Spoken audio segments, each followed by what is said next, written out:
Welcome back to the art room. Mrs. Larrabee here. This week we're going to be doing some painting techniques using additives to the paint that's going to create some different effects. We're going to be affecting the density of the paint, so how heavy or light the paint is, which is going to mean that it reacts on the paper and with the paint that's already there a little differently.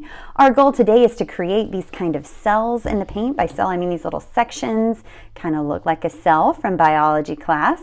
We're going to create those by taking different densities of paint and layering them. We're going to add things to the paint to make them different densities. So here's what you're going to need. You're going to need isopropyl alcohol. So this is 91%. I found it at our local pharmacy in the first aid section. This is what you would use to treat a cut. You also find this in hand sanitizer. It helps kill germs. You're going to need water and you're going to need paint. I'm using tempera paint. This will work with acrylic paint as well, just as long as it's a water-based paint. And you're going to need paper. This is drawing paper. It's 80 pound, a little heavier weight drawing paper. Copy paper probably isn't going to hold up to what we're going to do today, but the good news is you don't need canvas. Sometimes when we see these videos, they're being done on canvas and they're pouring the paints on. We're going to be able to create a similar look on regular paper using more common supplies that we might find at home. All right, so let me tell you how I mixed up the paint. For each project, I have 3 different groups of paint. The first one is just the acrylic paint and water, and I did it 50-50. So as much paint as I put in, I put that much water and I mixed it. The second cup is going to be the same color, but it's going to be with the isopropyl alcohol instead of water. So this cup has paint in it and isopropyl alcohol. I, again, did about a 50-50. I just kind of eyeballed it. So as much paint as I put in alcohol as well. And then you're going to need a different color, a contrasting color. And the same thing, this is going to be the isopropyl alcohol and paint. Again, 50-50, as much paint you put in as alcohol. So one color with water, that same color with alcohol, and the last one is just with alcohol. All right, let me show you how we're going to make it happen. We're going to start with the water. We're going to just fill our whole page with the paint and the water. It is going to be kind of runny. That's okay. The water is going to help the alcohol additive react on the next layer. And I tried it putting straight paint on and you just can't see the reaction as much. So I think science-wise, we need that little bit of water to help the paint slip around a little and react for us, create those cells that we're looking for. So when you filled your paper, and you might want to get as many of the brush strokes out as you can, but it's not really going to be possible to get them all out. All right, next we're going to go with the isopropyl alcohol. I'm changing my brush each time, so I'm going to use a different brush for this. This is the paint with the isopropyl alcohol added in. I'm going to put a layer of that on. Oh, my brush was stiff. So I'm going over it. You might start to see a tiny bit of a reaction now. The paint with the alcohol in it's going to want to start spreading out just a little in reaction to that paint with the water. You can tell that the color's a little darker with the alcohol added in than the watered down paint. All right, we've got a nice layer here. While this is still wet, I'm going to grab my next color, my contrasting color, and a new paintbrush, and I'm simply going to start dropping it on.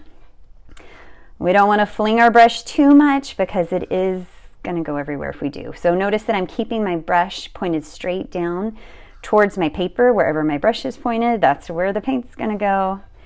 You can already start to see that the paint's starting to spread out a little and we're starting to get these rings around it. The reaction has started. Remember, this has to do with the density of the paint. So we're adding a heavy weight density and a lighter weight density, and that water that was in the first layer is just going to help it to be able to move and spread around. Now, we've been working in the classroom on a lava lamp project, so if you're wanting to do the lava lamp project, you might want to consider, how can I make some of these sections, these cells, look a little bigger and get a little bit more of that globby look to it. You could also use a paintbrush, or I'm sorry, a toothbrush, and you could splatter it on if you wanted small splatters. Here's how you can splatter with your paintbrush If you're in my classroom, I'm probably going to tell you not to do this. But if you're at home, you can go for it. Remember, I said wherever your brush is pointed, that's where the paint's going to go. So if I point my brush up like this, it's going to hit my wall. If I point it down at my paper, it's going to go towards my paper. Can gently pull it back. This is kind of neat because you can see the small cells starting to form there too. All right, if you set this aside, you're going to see a bigger reaction the longer that it sits. When you add things to paint, it will cause it to crack when it dries. But with this technique, with the water, the layer of the alcohol and paint, and the layer of the contrasting color, I didn't get any crackage. And none of my paper is actually very, very soft. So this just seems to be a good combination of things.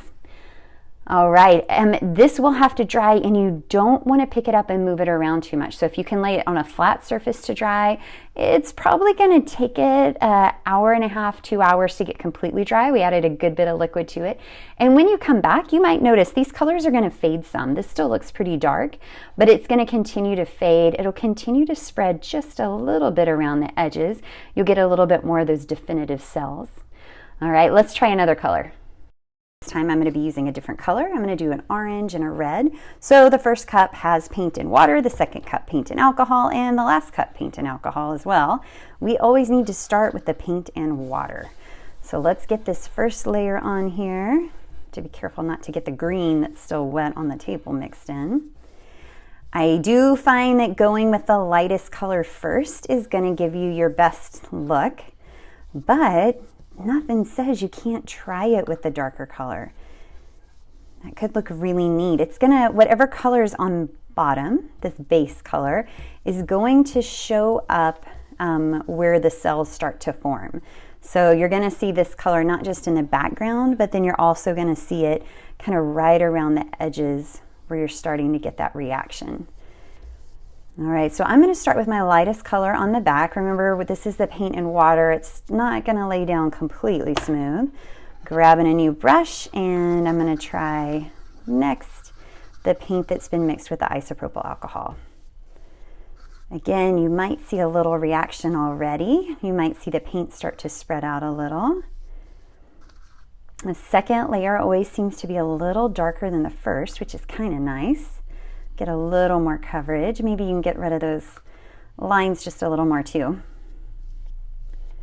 All right, and a new paintbrush and our contrasting color. Whoops, I just grabbed the wrong one again. Let's try the contrasting color now. All right, so this is the paint and the isopropyl alcohol. I'm just gonna let it drip.